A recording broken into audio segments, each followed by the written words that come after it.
सालों तक लोग इसे सिर्फ एक कहानी समझते रहे, एक मिथ, एक कल्पना। पर फिर 1980 में कुछ ऐसा हुआ जिसने सब कुछ बदल दिया।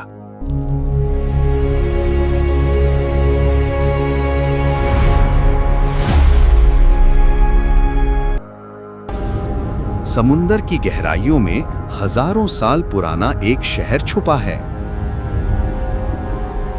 एक ऐसा शहर जिसका जिक्र सिर्फ कहानियों में नहीं बल्कि इतिहास और धर्म दोनों में मिलता है। लोग कहते हैं ये शहर खुद भगवान कृष्ण ने बसाया था और फिर एक ही रात में समुंदर ने इसे अपने अंदर समा लिया। पर सवाल ये है, क्या द्वारका सिर्फ एक कहानी है या सच में समुंदर के नीचे एक खोई हुई सभ्यता सो रही है? पुराने ग्रंथों के अनुसार द्वारका एक शानदार नगरी थी, सोने की चमक से भरी हुई और समुंदर के किनारे बसी हुई।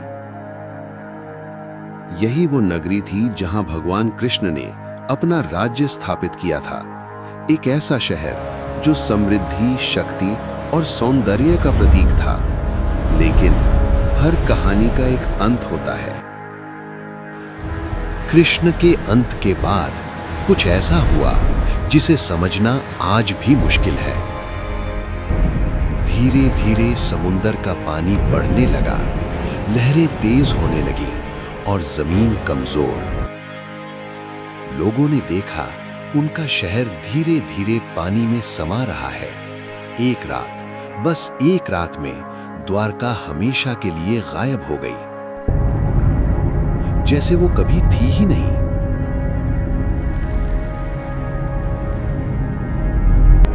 सालों तक लोग इसे सिर्फ एक कहानी समझते रहे, एक मिथ, एक कल्पना। लेकिन क्या सच में ऐसा ही था या फिर इस कहानी के पीछे कोई सच्चाई छुपी हुई थी? 1980 के दशक में एक रिसर्च टीम ने गुजरात के समुंदर में खोज शुरू की। उनका मकसद था इस कहानी के पीछे का सच ढूंढना। लेकिन जो उन्होंने देखा उसने सबको हैरान कर दिया। समुंदर के नीचे पत्थर की दीवारें, सीढ़ियां और पुराने लंगर मिले। ये कोई आम पत्थर नहीं थे, ये एक प्राचीन शहर के निशान थे। रिसर्चर्स को मिले बड़े बड़े पत्थरों के ढांचे जो एक योजनाबद्ध शहर का हिस्सा लग रहे थे। लंगर इस बात का सबूत देते हैं कि ये एक व्यस्त बंदरगाह था। यहाँ कभी जीवन था, व्यापार था, लोगों की भीड़ थी। लेकिन आज सिर्फ सन्नाटा है। सबसे बड़ा सवाल ये है, द्वारका डूबी कैसे? वैज्ञानिक कहते हैं ये एक प्राकृतिक आपदा थी। हो सकता है एक भयंकर सुनामी या समुंदर के स्तर में अचानक वृद्धि। लेकिन कुछ लोग मानते हैं ये एक दिव्य घटना थी, जैसा ग्रंथों में लिखा गया है। कुछ विशेषज्ञ कहते हैं ये अवशेष सिर्फ कुछ हजार साल पुराने हैं, जबकि कुछ लोगों का मानना है ये कहानी इससे भी ज्यादा पुरानी है। तो क्या ये वही द्वारका है या सिर्फ एक और डूबी हुई नगरी? समुंदर के नीचे अभी भी कई राज छुपे हुए हैं।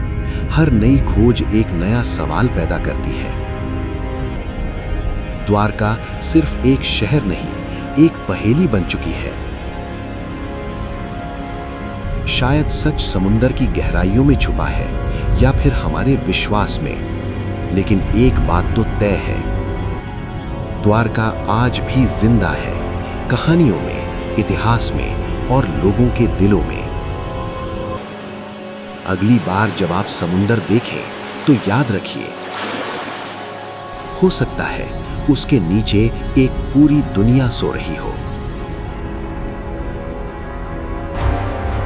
अगर वीडियो पसंद आई तो लाइक करें, शेयर करें और चैनल को सब्सक्राइब करें।